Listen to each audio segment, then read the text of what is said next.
I'm going to talk to you today about organizational information. Now, information is found all around the organization, and part of the challenges with information being all around the organization, as I've talked about in prior videos, is that all the employees that have to act on that information have to be able to obtain the information and analyze the different levels, formats, granularities, organizational information, and get that organizational information to be able to make decisions. Well, that can be challenging. You might have, like the graphic shows here, transactional data in your accounting system.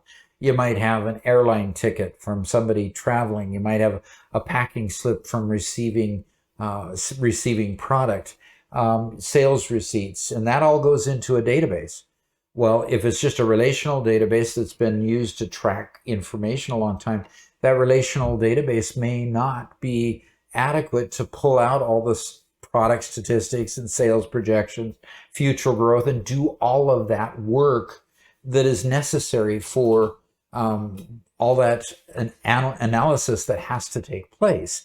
So what we have to do is somehow figure out how to get the data to the people who need it in a timely manner. Because one of the critical value points in data is how quickly can we get the data to the users and to the managers that have to make the decisions. You know, I got so frustrated when I was in finance at Boeing, because there were times literally when the manager would come to me and say, you know, what does it look like it's going to be, you know, when you get the data tomorrow?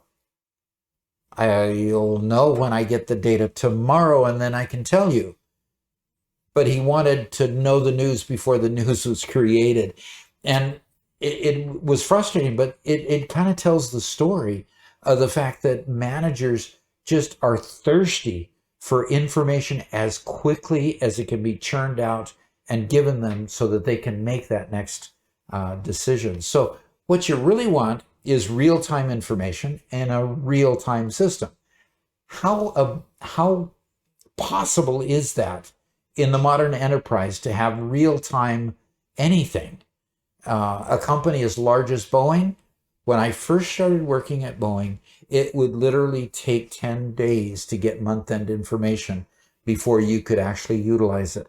You had to go to an accounting system to get this information, and then a labor management system to get that information. And you had specialized warehouses that specialized just in labor reporting and then accounting and product reporting, and on and on and on it went. You had all these silos of information that the analyst would have to go pull their data together and put it into one place so that the managers could actually use it. Real time, not at all. So we've come a long way, but the way we've done that is to create systems. Now, one thing that creating systems did is that it created better quality data. You know, business decisions that are made quickly, you never want to make quick decisions on bad data. Okay? You don't want to find yourself in a situation where, yeah, I got the data faster, but it was wrong. And so I made a bad decision because the data was wrong, because I wanted it yesterday instead of waiting till today, that type of a situation. So quality information is incredibly critical. Getting it fast doesn't make it any better a lot of times. You've got to make sure that you take the time to make it good quality data as well. So then comes the advent of data warehouses. Now, what's a data warehouse? In the days where data warehouses first started coming into being, data warehouses literally would do the heavy lifting of collecting the information from the accounting system and from the CRM system and from the supply chain management system and from the HR system, and put it together. And users would then say, this is the kind of analysis that I want out of the data warehouse. So the data warehouse would pull data from all of those systems every night. They'd pull one day's worth of data, and every single night they'd pull the information all together They'd try to crunch it all before the morning time when the employees actually came to work. And a lot of times the data would get there 8 o'clock in the morning, 9 o'clock in the morning or so, after the data warehouse was completely loaded and all the routines were run and all the reports were generated, and the analyst would have access to the information. So data warehouses really sped up the process, but still it wasn't close yet to real-time data. I couldn't go during the day and say, how are we doing at noon on the sales of these widgets? That data just wouldn't be available. In fact, that wouldn't be available for nearly 24 hours later when I could check on what the sales were for the previous day. So still, we had a long ways to go yet, but it did provide a method at least to get collated data that could be used to support decision making. Okay. So a lot of times though, those data warehouses would be the repositories of a lot of data. The problem is part of that data would be considered rich amounts of data, but poor amounts of information. In other words, until the analyst came along and told IT how to analyze particular pieces of data to get the kind of reports that the analysts needed to share with their managers, until that person came along, basically an MIS person came along and said, this is the kind of report that we need out of this data that you're getting from XYZ system, the data would just be sitting there unused. So it is very important that the systems are able to create the kind of analytics that are needed for the analysts. The amount of data being generated now is just horrendous how much data can be generated in a day's time.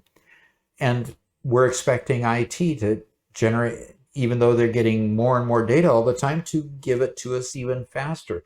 And not just give us the data, but give us information, analyzed, ready to consume, and ready to make decisions on. That's a huge call. So what you had then is the advent of business intelligence.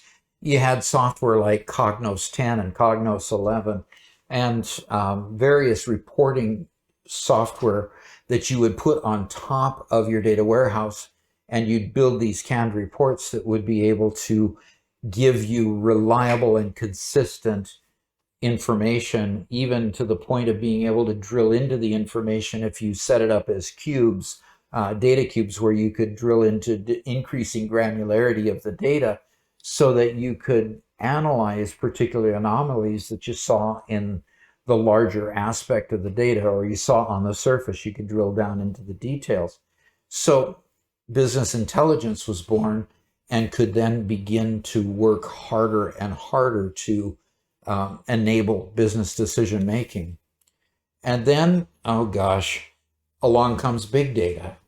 Now, how do we handle big data? Large, complex data sets, information that we couldn't have imagined a decade ago or 2 decades ago is now at our fingertips. You can tap into a Google Analytics package that can give you huge arrays of data. And all this information is at our fingertips. The question is, how are we going to be able to analyze it so future business needs and future business decisions can be made? It will continue to get harder to do, and IT will continue to develop tools that will make it easier to accomplish. That is my vision. And if you liked what you saw here, hit the like button. Let me know that you like it, and I'll produce more videos like this. And please subscribe to the channel so we can keep growing. Talk to you later.